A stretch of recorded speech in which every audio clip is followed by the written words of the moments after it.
Today, with the hashtag #MeToo movement, we observe how female accusers must be believed, despite evidence to the contrary. But are they the only ones who have this luxury? The answer is no. The same applies to any professional, such as police officers, lawyers, prosecutors, and judges. In my case, 2 officers blindly believed a female accuser.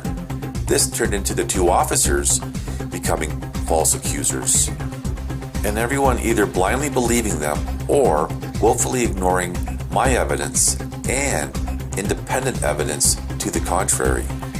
All my lawyers didn't believe me and approached my case from that perspective, making things worse with good intentions. The Crown prosecutor also had a hard time to accept all my evidence and the independent evidence because it went against what he believed, with the judges having no choice but to go along with the status quo to protect the officers of the court.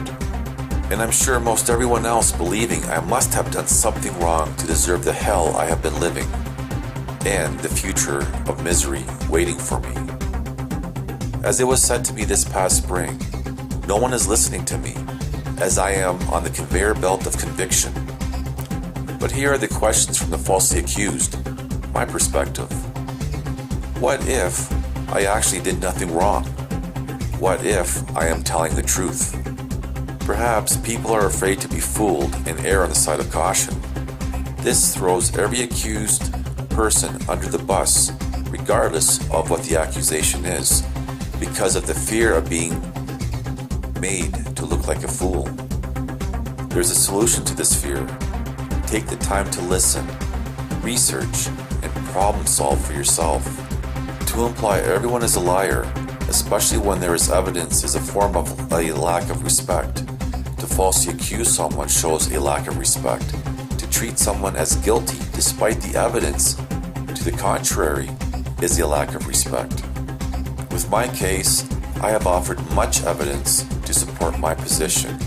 Yes, it may appear fragmented, but remember, there is a massive volume of materials and evidence. If I was to simply drop it all in front of you, you would turn the other way. How do I know this? Because people who were being paid to look at it did just that.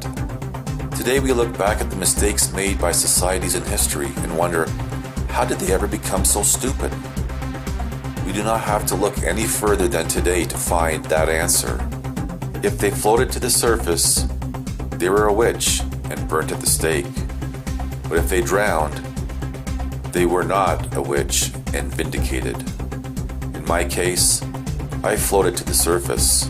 I was deemed guilty and had my life destroyed.